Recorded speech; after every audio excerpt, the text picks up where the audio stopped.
Bonjour et soyez les bienvenus à cette célébration du 31e dimanche du temps ordinaire sous le thème de répondre à l'amour par l'amour. Et c'est une joie de vous retrouver après une absence de 2 semaines, de 2 dimanches. Je remercie Dieu pour vous, pour toutes les bénédictions que nous avons à travers les uns les autres. Que le Seigneur, l'unique Dieu de tout amour, soit toujours avec vous. Préparation pénitentielle. À chaque Eucharistie, notre Dieu nous montre son amour pour que sa miséricorde nous reconstruise et nous rende capables d'aimer comme lui. Invoquons son pardon.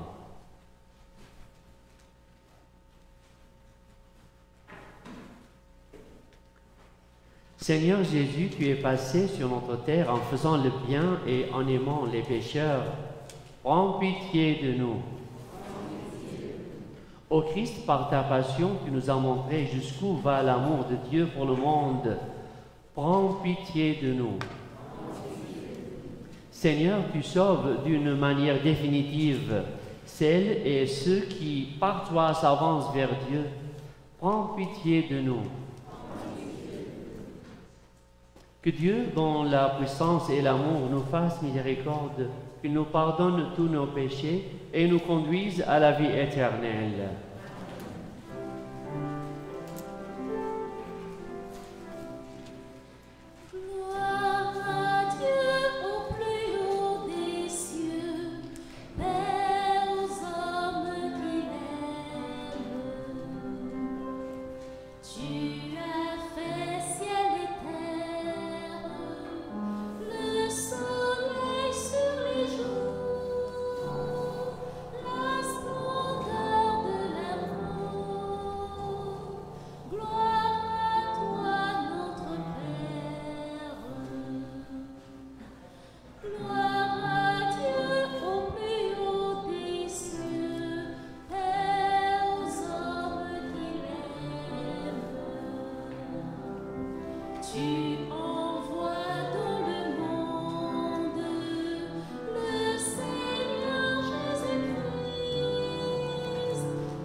Prions le Seigneur.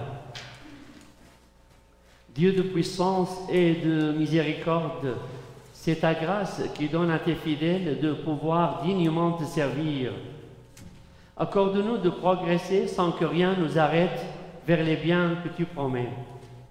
Par Jésus-Christ, notre Seigneur, notre Dieu, qui vit et règne avec toi et le Saint-Esprit, maintenant et pour les siècles des siècles. Veuillez vous asseoir pour la proclamation de la parole.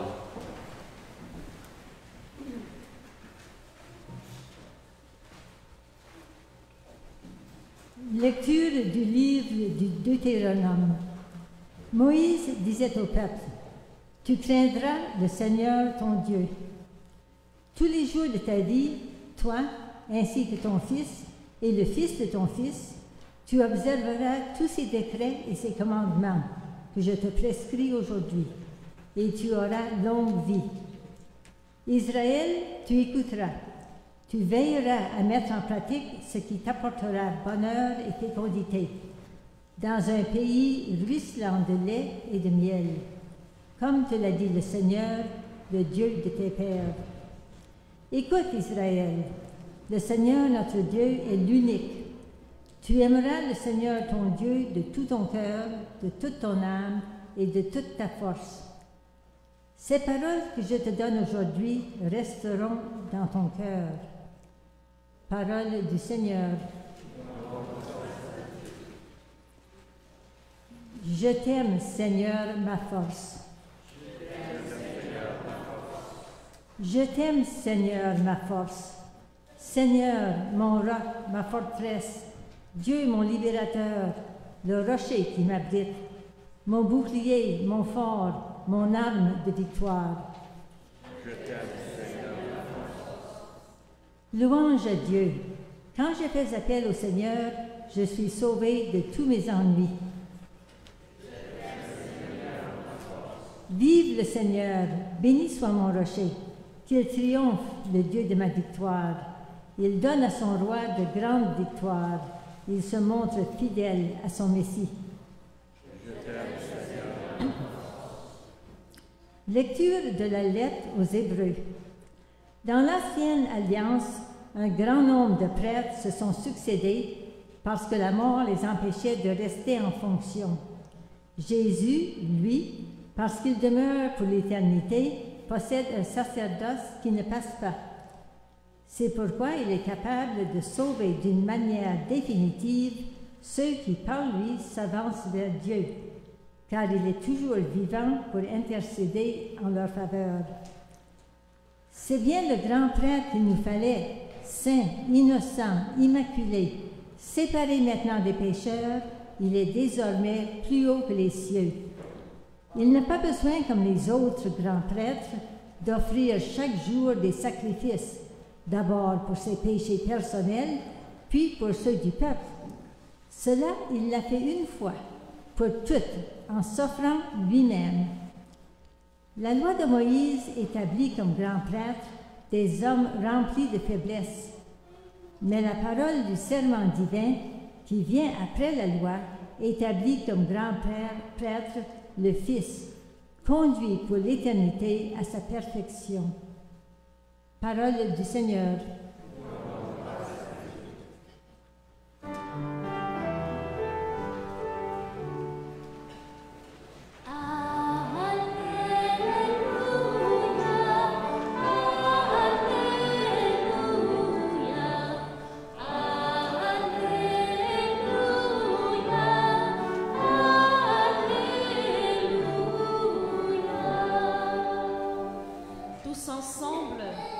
Si quelqu'un m'aime, il gardera ma parole, dit le Seigneur. Mon Père l'aimera et nous viendrons vers lui. Alléluia, Alléluia,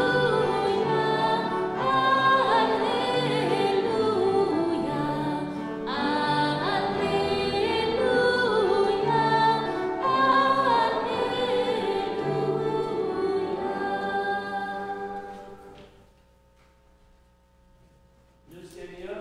avec vous.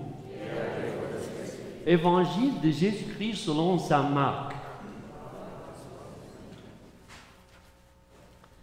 En ce temps-là, un scribe s'avança vers Jésus pour lui demander quel est le premier de tous les commandements.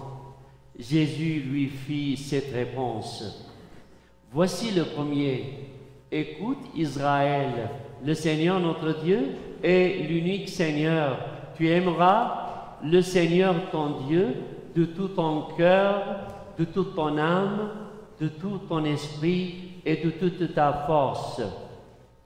Et voici le second, tu aimeras ton prochain comme toi-même.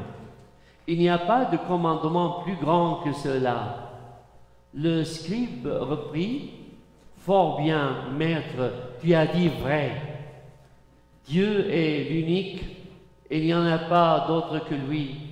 L'aimer de tout son cœur, de toute son intelligence, de toute sa force, et aimer son prochain comme soi-même vaut mieux que toute offrande d'holocauste et de sacrifice. Jésus, voyant qu'il avait fait une remarque judicieuse, lui dit « Tu n'es pas loin du royaume de Dieu. » et personne n'osait plus l'interroger. Acclamons la parole de Dieu.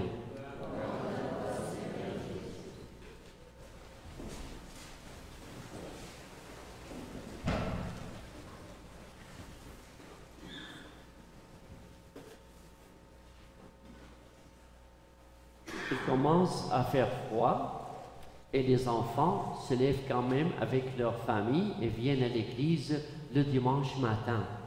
Et lorsque on a l'occasion de voyager ici et là avec cette vision de voir est-ce qu'il y a des chrétiens ici, est-ce qu'il y a des gens qui vont à la messe, on passe à toutes ces familles qui viennent ensemble le dimanche. Et en même temps, on peut voir qu'il y a des gens qui passent leur temps dans des églises et dans des monastères pour l'amour de Dieu, pour servir la société et pour s'épanouir dans la foi.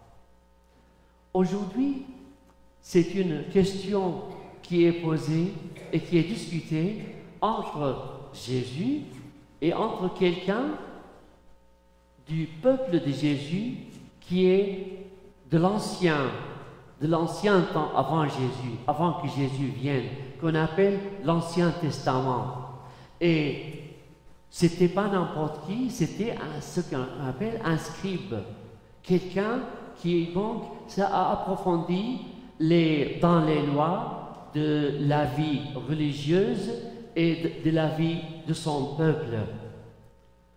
Et alors cette discussion, c'est pour voir qu'est-ce qu'il y a de plus important dans la vie pour les gens. Qu'est-ce qu'ils doivent faire le plus que d'autres choses? Et Jésus, comme s'il était devant quelqu'un qui le soumet à un examen, il répond spontanément en se référant à l'école de ce scribe, en se référant à ce qui a été dit dans la Bible. Et puis, il dit ce mot qui a fait un nom de quelque part, Ishmaël. Shema, c'est écoute. Écoute. Et puis ici, c'est écoute qui? Israël écoute. L'écoute ici, c'est le fait, lorsqu'on écoute quelqu'un, on fait attention à lui, on est intéressé à ce qu'il dit, et cela veut dire que lorsque il nous dit quelque chose, nous sommes convaincus de répondre à ce qu'il a dit. Donc l'écoute ici, c'est comme le même sens de l'obéissance, mais une obéissance qui passe à travers l'écoute, à travers le fait de faire attention à quelqu'un, non pas simplement obéir aveuglément. Alors, c'est ce que le Seigneur a demandé à son peuple en disant, écoute, tu aimeras le Seigneur ton Dieu de tout ton cœur, de toute ton âme et de toutes tes forces. Donc, c'est quelques versets de la première lecture. Ils sont l'essentiel de notre foi et de la foi de ce que nous sommes, nous tous, du peuple de Dieu. Ces mots insistent dès le départ sur donc l'importance de cette écoute.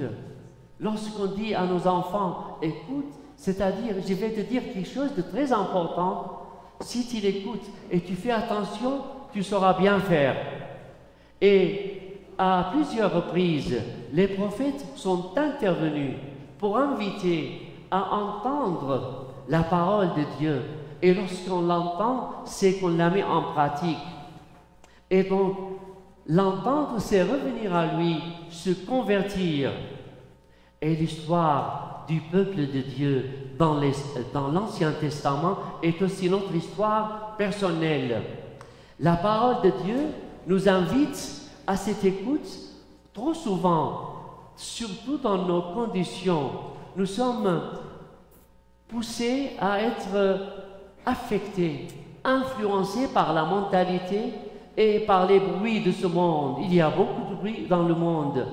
Mais l'Ancien Testament nous demande d'aimer qui aimer? Aimer ceux qui sont les plus délaissés, qui ont encore plus besoin d'aide et d'amour. Et dans ce cas-là, dans ce qui a été dit dans l'Ancien Testament envers l'amour du prochain, c'est ce que nous avons toujours devant nous, des gens qui ont besoin de cet amour et de cette aide. Et donc les textes bibliques de ce dimanche, ils nous appellent à une vraie conversion vers Dieu, mais comment serait cette vraie conversion? C'est aimer Dieu et en même temps aimer notre prochain. Et ce discours est entre qui?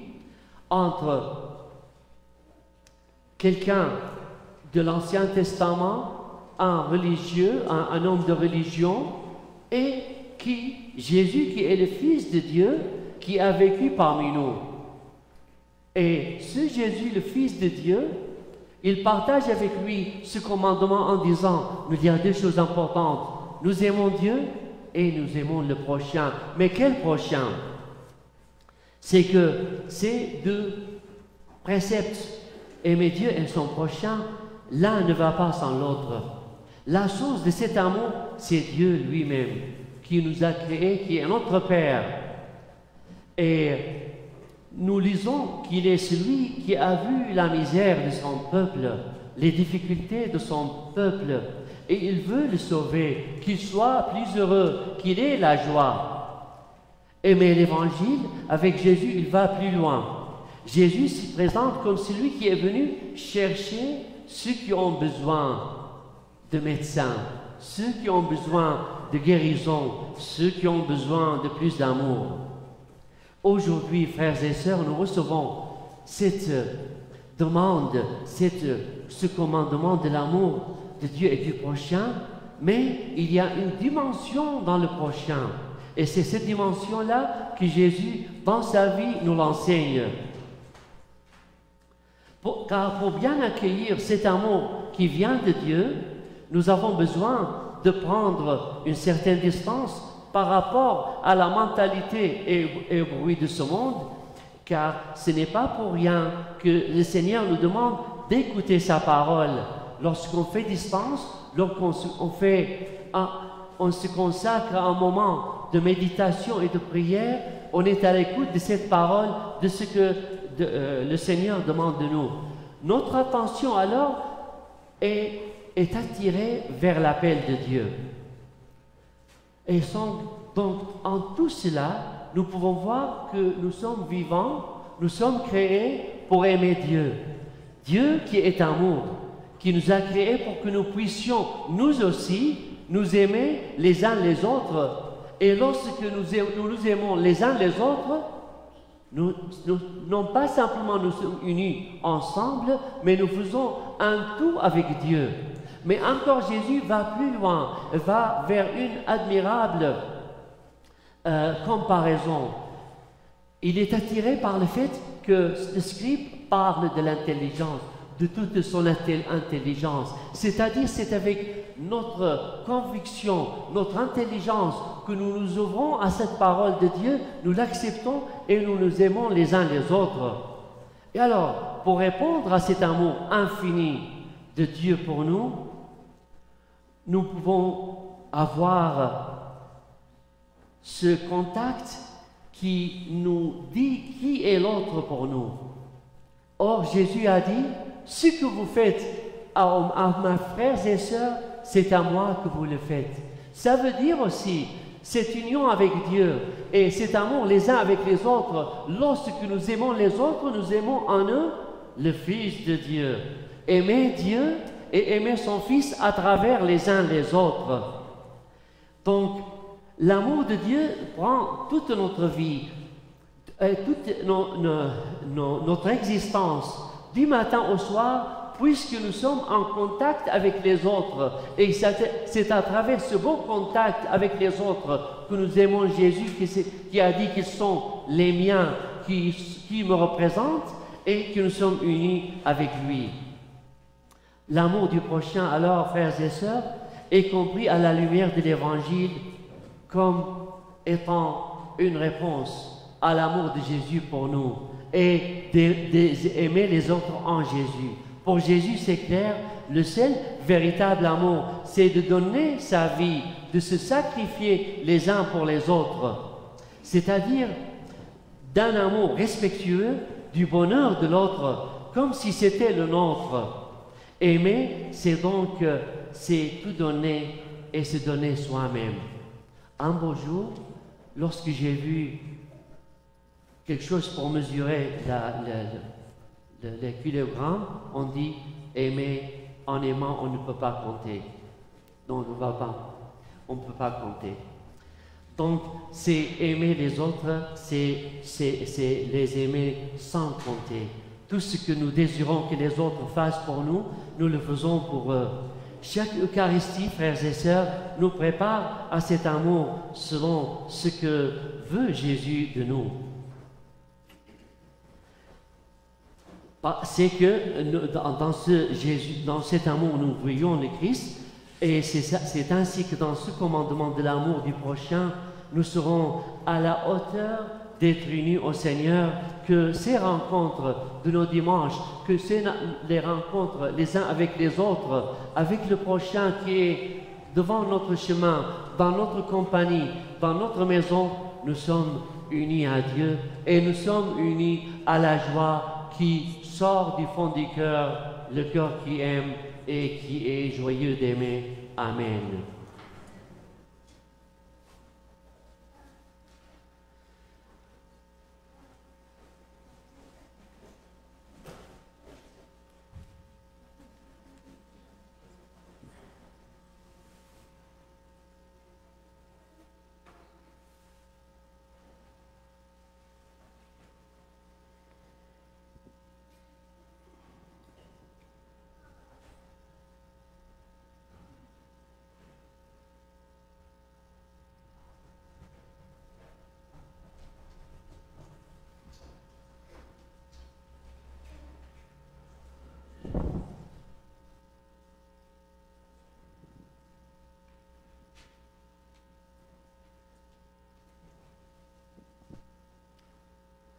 Veuillez vous lever pour la profession de foi.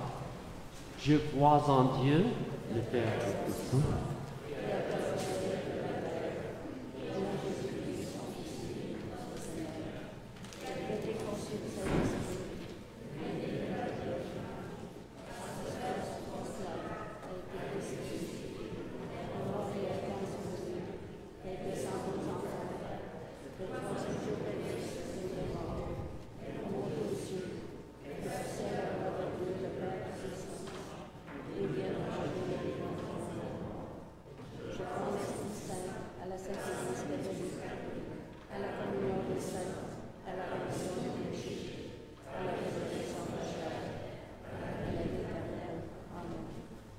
Prière universelle.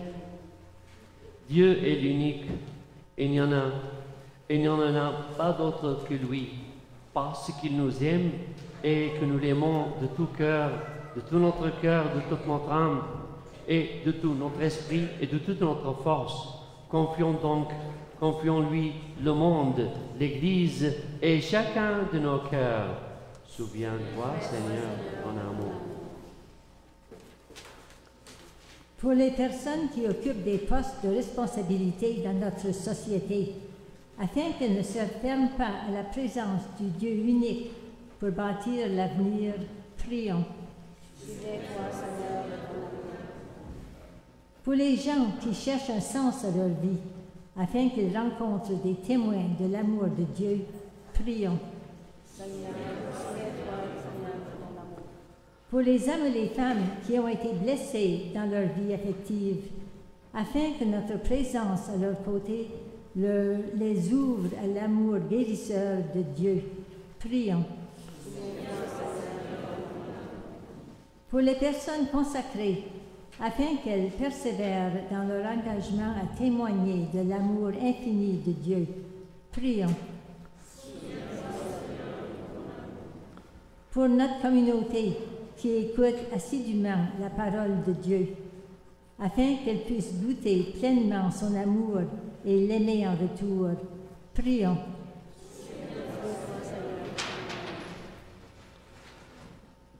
En union de prière avec le Saint-Père le Pape, pour sa visite au Canada, et en vue de la réconciliation, et en même temps en union de prière avec lui pour l'intention de prière pour le mois d'octobre, en nous disant, prions pour que chaque baptisé soit impliqué dans l'évangélisation, disponible pour la mission à travers un témoignage de vie ayant le goût de l'évangile. Prions le Seigneur.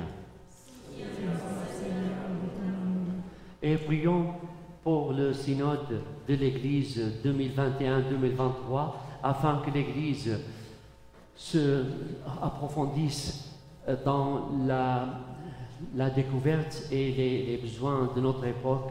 Prions le Seigneur. Et frères et sœurs, prenons quelques moments pour formuler nos intentions personnelles et familiales. Prions le Seigneur. Dieu notre Père, toujours attentif au sort de tes enfants, rends-nous de plus en plus conscients de ton amour pour que chacun et chacune de nous, ainsi nous pourrions t'aimer en retour et répandre autour de nous les fruits de ta bonté. Nous te le demandons par Jésus, ton Fils, notre Seigneur. Veuillez vous asseoir pour la préparation des dons.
Seigneur, que cette Eucharistie soit pour toi une offrande pure et pour nous le don généreux de ta miséricorde.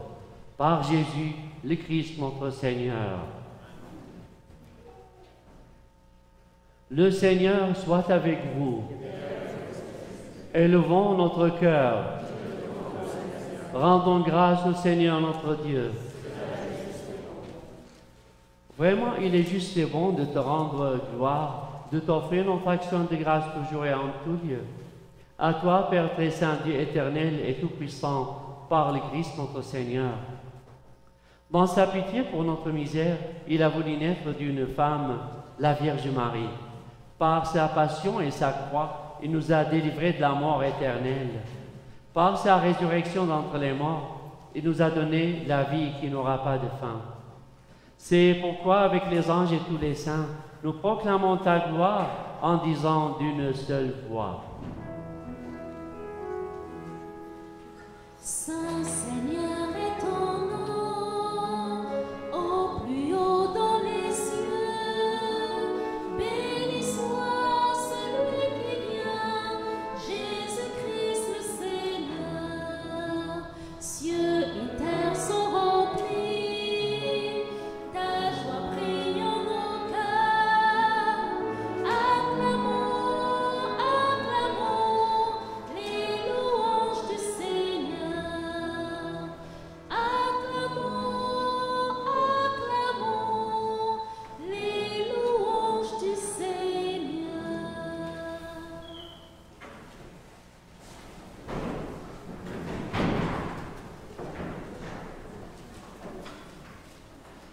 Toi qui es vraiment saint, toi qui es la source de toute sainteté, nous voici rassemblés devant toi et dans la communion de toute l'Église en ce premier jour de la semaine. Nous célébrons le jour où le Christ est ressuscité d'entre les morts. Par lui que tu as élevé à ta droite, Dieu, notre Père, nous te prions. Sanctifie ces offrandes en répandant sur elles ton esprit. Qu'elles deviennent pour nous le corps et le sang de Jésus, le Christ notre Seigneur. Au moment d'être livré et d'entrer librement dans sa passion, il prit le pain, il rendit grâce, il le rompit et le donna à ses disciples en disant: Prenez et mangez-en tous. Ceci est mon corps livré pour vous.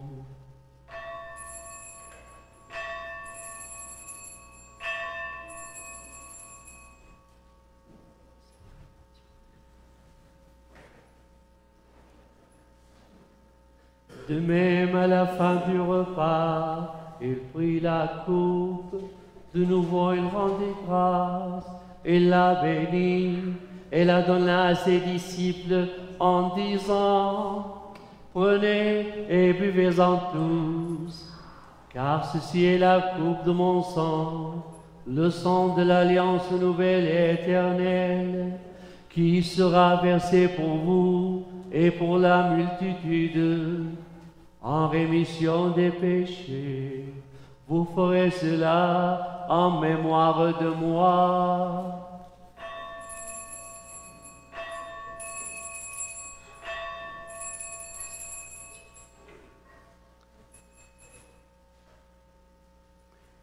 Il est grand le mystère de la foi.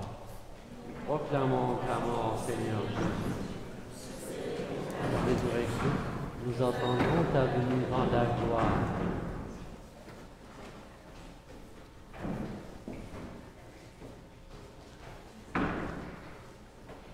Faisant ici mémoire de la mort et de la résurrection de ton Fils, nous t'offrons, Seigneur, le pain de la vie et la coupe du salut, et nous te rendons grâce, car tu nous as choisis pour servir en ta présence. Humblement, nous te demandons qu'en ayant part au corps et au sang du Christ, nous soyons rassemblés en l'Esprit Saint en un seul corps. Souviens-toi, Seigneur, de ton Église répandue à travers le monde. Fais-la grandir dans ta charité avec le pape François, notre évêque William McGrattan et tous ceux qui ont la charge de ton peuple. Souviens-toi aussi de nos frères et sœurs qui se sont endormis dans l'espérance de la résurrection. Et de toutes les personnes qui ont quitté cette vie, reçois-les dans ta lumière auprès de toi. sur nous tous enfin et sur nos intentions personnelles et familiales et nos résolutions, nous implorons ta bonté. Permets qu'avec la Vierge Marie, la bienheureuse Mère de Dieu, et Saint Joseph son époux, avec les apôtres, avec Sainte Catherine Tecacuida et les saints de tous les temps qui ont vécu dans ton amitié, nous ayons part à la vie éternelle et que nous chantions ta louange par Jésus-Christ, ton Fils bien-aimé. Par lui, avec lui et en lui, à toi, Dieu le Père Tout-Puissant, dans l'unité du Saint-Esprit, tout honneur et toute gloire pour les siècles des siècles. Frères et sœurs, unis dans le même esprit, nous pouvons dire, et avec confiance, la prière que nous avons apprise de Jésus, notre Père.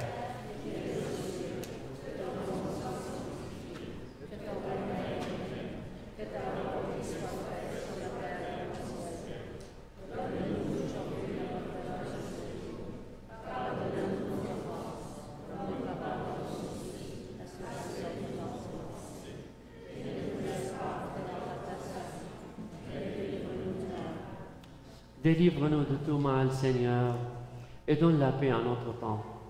Par ta miséricorde, libère-nous du péché. Rassure-nous devant les épreuves en cette vie où nous espérons le bonheur que tu promets et l'avènement de Jésus-Christ, notre Sauveur.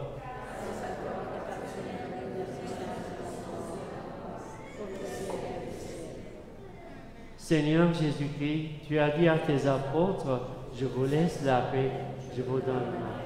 Ne regarde pas nos péchés, mais la foi de ton Église. Pour que ta volonté s'accomplisse, donne-lui toujours cette paix et conduis-la vers l'unité parfaite, toi qui règnes pour les siècles des siècles. Que la paix du Seigneur soit toujours avec vous. Frères et sœurs, dans l'action de grâce et la charité du Christ, donnons-nous la paix.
Heureux les invités au repas du Seigneur. Voici l'agneau de Dieu qui enlève le péché du monde.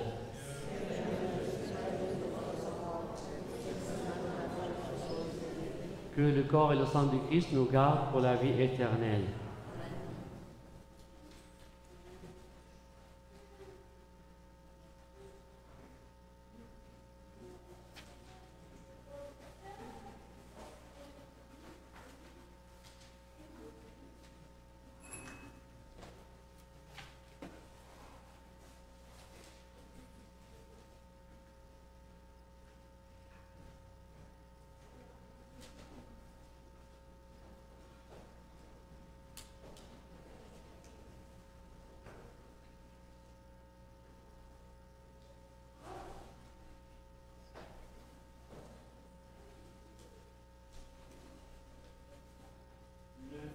Du Christ.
Prions le Seigneur.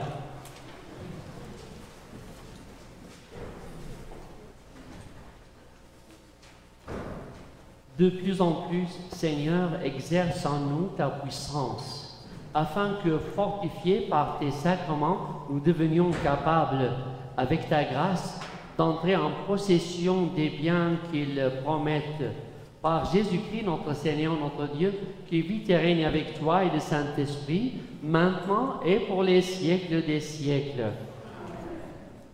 Frères et sœurs, avant la bénédiction finale, une de nos paroissiennes va lire pour nous la prière pour le synode. Cette prière-là, nous la faisons pour une occasion spécifique pour le synode. Or, chaque session du Concile Vatican II a commencé par la prière Adsumus Sancte Spiritus, premier mot de l'original latin signifiant « Nous nous tenons devant toi, Esprit Saint », qui a été utilisé historiquement lors des conciles, synodes et autres rassemblements de l'Église. Depuis des centaines d'années, car cette prière est attribuée à Saint Isidore de Séville, vers 560, et il est mort en avril 636. Alors que nous sommes appelés à embrasser ce chemin synodal du synode 2021-2023, cette prière invite l'Esprit Saint à agir en nous afin que nous puissions être une communauté et un peuple de grâce. Pour le synode 2021-2023, le dicaster pour le synode propose aux églises et à toutes les paroisses d'utiliser une version simplifiée afin que tout groupe ou assemblée liturgique puisse prier plus facilement. Lorraine, je vous invite à dire cette prière.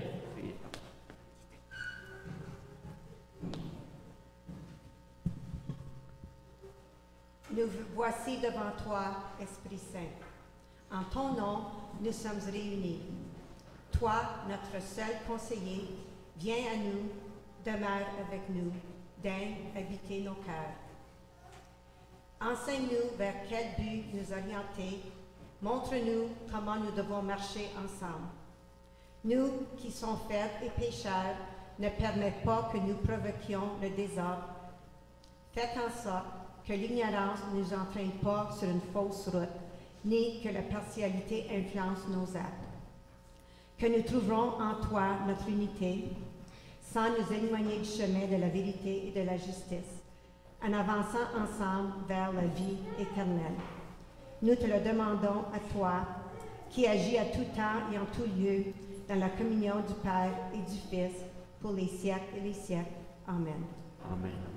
Et juste pour ajouter, au nom du diocèse de Calgary, je suis membre du comité du synode. Alors, d'ici à avril prochain, il y aura des conversations qui vont avoir lieu avec les paroissiens.